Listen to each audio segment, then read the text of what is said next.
Hey y'all, welcome to the Big Bear Homestead, and welcome to episode 3 of Predator Control on the Homestead. Today, we're talking mice and rats.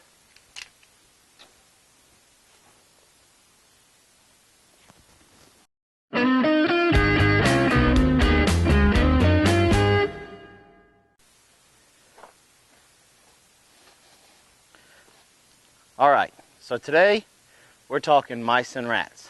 But before we get really into it, I'm going to give you guys a brief history about mice and rats. Then we'll get to the good stuff.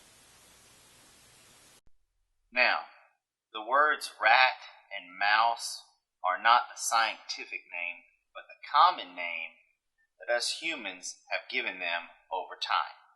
The ones you most likely encounter will be the Mus musculus, the common mouse, and the Ratus ratus, the common rat.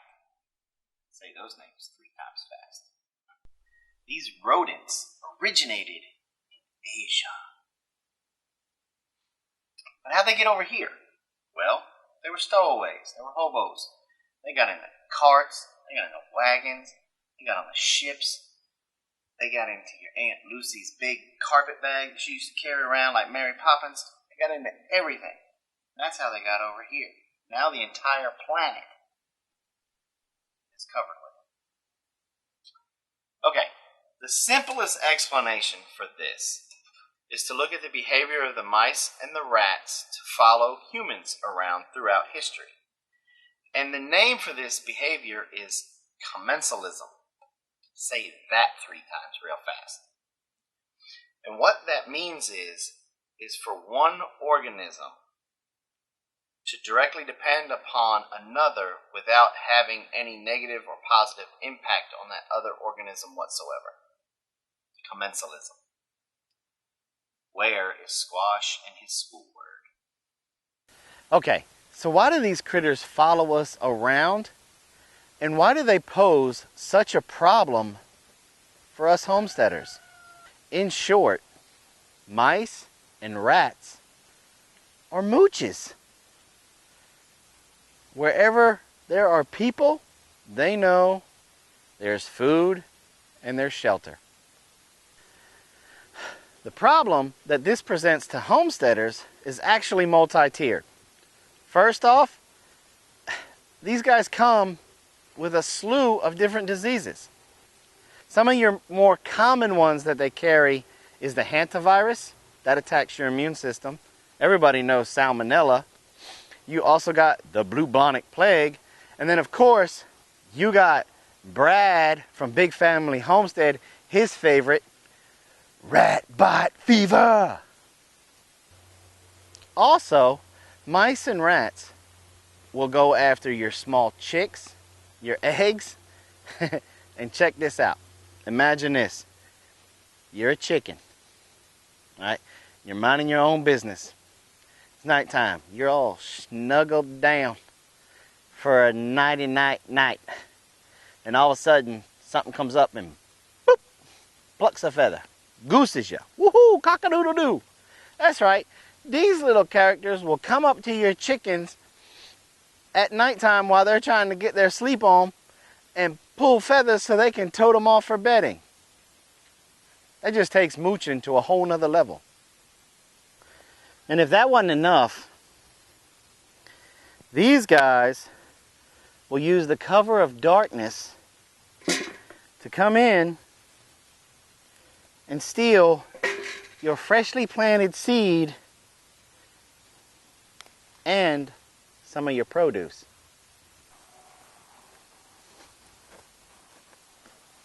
Alright, so now that we know a little bit about these guys and what they're after, what are we going to do about it? Okay, one thing that you have to consider as a homesteader is that we've probably created this problem. I mean, let's think about it. We're constantly growing and storing food. We're also eliminating predators that go after our chickens, our ducks, some of our livestock, but also those same predators are going after the mice and the rats. And we also probably have a wood pile or two around the homestead. So what do we do about it? All right, so one of the first things you need to do is to evaluate your property. Take a look around. That pile of scrap metal that needs to go get recycled. Is it time to go get it to take it to the recycling place? Your feed shed, how accessible is it? Are you securing those lids every time after you go feed? Or are you just throwing the lid on top of it where it makes it easy access? Do you have overgrown vegetation like ivy growing all over the place? And do you have wood piles like these? If you answered yes to any of those, you got to do your best to eliminate or at least secure most of those areas. The less you give them to work with, the less they're going to be around. All right, so the next thing you do is inspect your structures. If you find holes like this or like this, they need to be secured down, because a rat only needs a hole the size of a quarter. A mouse, the size of a dime. So if you can't secure these just by putting this stuff back together like this, you need to take some 1/4 inch hardware cloth and cover those holes. All right. So, what's another thing that you can do to help deter these guys? Plant mint. See, mice and rats can't stand the intense smell that mint gets off. Okay, so we've eliminated problem areas. We have closed up any holes. We've planted mint as a deterrent. But these moochers are still coming around. So what do you do now? Okay, so you've done everything that you can do to deter your mice and rats. You've evaluated your property. You've cleaned up metal piles, wood piles. You secured your feed shed, done everything. These little boogers are still coming around. So now it's time to pull out the guns. It's time to trap. Now, there's multiple ways that you can go about doing this. Okay? You have your classics. Now, you do have a smaller version of this for mice, but this is the old classic Victor rat trap. Everybody knows these. You pull this finger breaker back like such. Set your rod over top.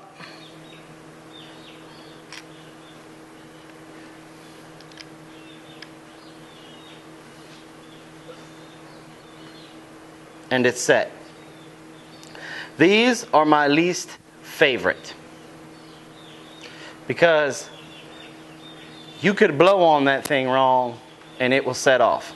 Plus, you've got the little metal trigger right there that you had to balance your bait on. Now, they do have a newer one that has a big plastic pan, and then it's got a little hole in the top of the pan that you have to balance the trigger in to get it to set off. That one is more of a hairline trigger than that one is. Okay? So you got to play with it to get the bait right, and it's just too frustrating. And then when you've got to place these traps in awkward positions, you're just asking to break your fingers. Another way is with glue traps. Okay? You can make your own, or you can go buy the glue boards at your Home Depots, your Lowe's, Walmarts, whatever. I prefer to make my own because I trap mostly, but if it comes to time in the winter, and I only use glue in the winter because we get so hot that the glue will just stay almost liquefied because of the heat, and the mouse will just be able to run right over it. So I only use glue in the winter. But what you do, and I'm not going to show you how to do this right now because one, it's like uber hot and it wouldn't be good to show you guys anyway. But two, I don't feel like cleaning the glue off my hands. I'm going to just be straight up honest with you. But you take dish soap and you cover your hands real thick. And then you take a pair of scissors. You coat those scissors real thick. pop your top, reach in, grab you a handful, and it should pull up. And see, that's the main reason why we're really not showing you this, because this is all, I looked at it, it's all really liquid from the heat, so it wouldn't even do right. Pull it up, you cut it off, and then you place it on your cardboard. And then you smear it out and try to cover your whole chunk of cardboard. And then you put, again, your favorite bait in the center of it, and then you place it appropriately, which we'll cover in a minute. Now, the bait that we like to use for every trap that we use when it comes to mice and rats, I'm going to go ahead and cover it now, is we like to use peanut butter, but we like to add some type of an extract, whether it's vanilla, almond, anise, something that gives a little bit more of a smell than just good old peanut butter. And with the glue board, you put it in the center and set it appropriately. All right, my third and my most favorite, my go-to trap is the T-Rex. Okay? Now, there is a generic brand to this trap. It's like Blackjack, Tomcat, Topcat, Black Panther, something along those lines. You can pick it up Lowe's, Home Depot, Walmart. So I think the name varies depending on which store you are, but the basic trap design is the same. Okay? Now, these things are super cool. You guys remember seeing me kind of wrestle with that one and being like, with it. Okay? With these guys, you just grab and squeeze. Now this trap is set. Okay? Now, and also, that on your wooden mouse trap, you have that very small area that mouse has to bump, hit, jump on, catapult on, whatever, to make it go off. With this guy, he's got this whole big area. Anywhere he hits that, it's going to go. Okay? And it's going to set off. Now, also, remember how I said with those, you got to worry about trying to balance the bait right so it doesn't offset that to make it difficult to set. With this, you don't have to worry about it. It has what's called a bait bowl. And all that is up underneath the bottom of your trap. You twist it, and you have a little tiny bowl that comes out. Okay? And then you put your bait in there, close it up, set your trap, and place it accordingly. Okay? That's the mouse trap. This big mamma jamma right here is the rat trap. Same way. Squeeze it, bait bowl, bigger tongue. Okay? You set that down. Now, how do you place these traps so they can be the most efficient that they can be? Well, let's use this 2x4 as an example of your wall, attic joist, something in a feed shed, something like that. Okay? And what you do is you take your trap, you got your wall and stuff running this way. You run your traps perpendicular. Just like this. Okay? And the reason why you do that, even with your glue trap, you run that bad boy just like that. Bam. The reason why you do that is your mice and rats have to be up against something when they walk. Okay? Mice tend to stay in an area of 10 by 30 feet. They usually don't like to go outside that area unless they're forced, whether it's due to population, a predator, their environment changes, something. Okay? So if it's mice you're dealing with, you've got about a 10 by 30 foot area to have to deal with to set your traps and stuff up with. Rats, they'll wander. But both of them like to travel across these ways. Now, how can you tell which areas that these guys are going? Well, one thing that you want to look for is feces. Okay? You got your mouse feces and your rat feces. Okay? Now, here's a picture of mouse feces. Here's a picture of rat feces. You can obviously tell the difference. Okay? Also, if you have the ability to have a black light and go into an area where you can get it dark and then shine the black light, their urine will glow underneath a black light. And then you just place your traps in those areas where you see the feces or you see the urine with a black light. Plus with a rat, you will have somewhat of a drag mark from his tail.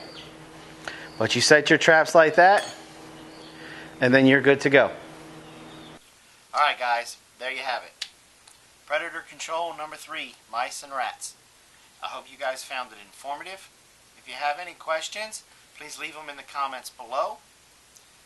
If you guys found this video informative and it helped you out, please like and share. If you're new to our channel, please subscribe. I don't know where I'm putting the box yet. It's going to be in this area. Please just go ahead and click it and subscribe. That way you'll be there for future predator control on the homestead. You'll be able to catch squash and everything else that we've got going on. Also, we're on Facebook, so come on over there, give us a like. You can come over and follow us on Twitter and Instagram. We're also on the web at www.bigbearhomestead.com. And I really encourage you guys to come over there and check out our shop. We're adding things every week. Sooner or later, we're going to add something you're going to like. I mean, you got these cool t-shirts, scrubbies, all kinds of cool things. So come on over. Also, I want to encourage you guys that I have challenged for the 22 for 22. Go ahead and start posting those videos. It's day 2 for me. And in case you don't know what it is, it's the 22 for 22 challenge. It's supposed to be 22 push-ups for 22 days. But I kind of evened it out. So just do 22 of something. Walk for 22 minutes, 22 sit-ups, 22 crunches, jumping jacks, something. Eat 22 tacos. But Old Ways New Times, she is a senior. I think that's just the best way to put it. She put out her own twist to it, and she's going to call her representatives, her state congress and her federal congressperson, or state senator and federal congressperson, every day for 22 days. That's awesome too. We need to bring awareness to this cause. 22 veterans take their own lives every day due to PTSD. And that's 1 is unacceptable. 22 is asinine. So let's get the word out. Let's support all of our veterans that are coming home, because their war is not over yet. So, I'm Jason from the Big Bear Homestead. Thanks for coming by, and like always, have a nice day.